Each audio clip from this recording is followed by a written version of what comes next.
এবার আসো reflexive pronoun.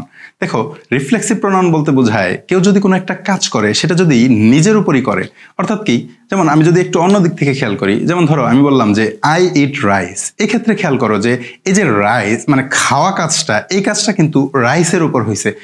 এছাড়া যদি আমরা একটু খেয়াল করো, যদি আমরা বলি যে আই সি মাইসেলফ, দেখো তো এখানে এই যে দেখার কাজটা, এই দেখার কাজটা কিন্তু কার উপর হয়েছে, এখানে অবজেক্টকে মাইসেলফ, অর্থাৎ আমি নিজেই নিজেকে দেখি।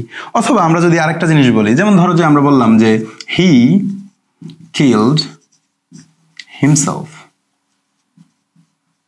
এখানে খেয়াল করো তো সে এই যে কিল অর্থাৎ খুন করছে, এই খুন করাটা কাকে করছে, সে নিজেকেই নিজে খুন করছে, রাইট? অর্থাৎ কি, এখানে দেখো সাবজেক্ট আর অবজেক্ট একই ব্যক্তি, তো সাবজেক্ট আর অবজেক্ট যদি একই ব্যক্তি হয় আর এই অবজেক্টের জায়গায় আমরা যদি কোনো প্রোনাউন ইউজ করি, তাহলে সেই প্রোনাউনটা কিন্তু হয় রিফ্লেক্সিভ প্রোনাউন। অর্থাৎ কি, এখানে মাইসেলফ এবং হিমসেলফ এই দুইটাই কি রিফ্লেক্সিভ প্রোনাউন। তো রিফ্লেক্সিভ প্রোনাউনকে মনে রাখার জন্য আমরা কিন্তু আরেকটা সহজ জিনিস খেয়াল করতে পারি, সেগুলো হলো, যেমন ধরো যে আমরা এখানে আই বললাম বা হি বললাম অথবা শি বললাম, এই শব্দগুলো কিন্তু আমাদের হলো পার্সোনাল প্রোনাউন, আর এই পার্সোনাল প্রোনাউনগুলোর সাথে সেলফ যুক্ত করলেই কিন্তু এগুলো হয়ে যাচ্ছে আমাদের রিফ্লেক্সিভ প্রোনাউন।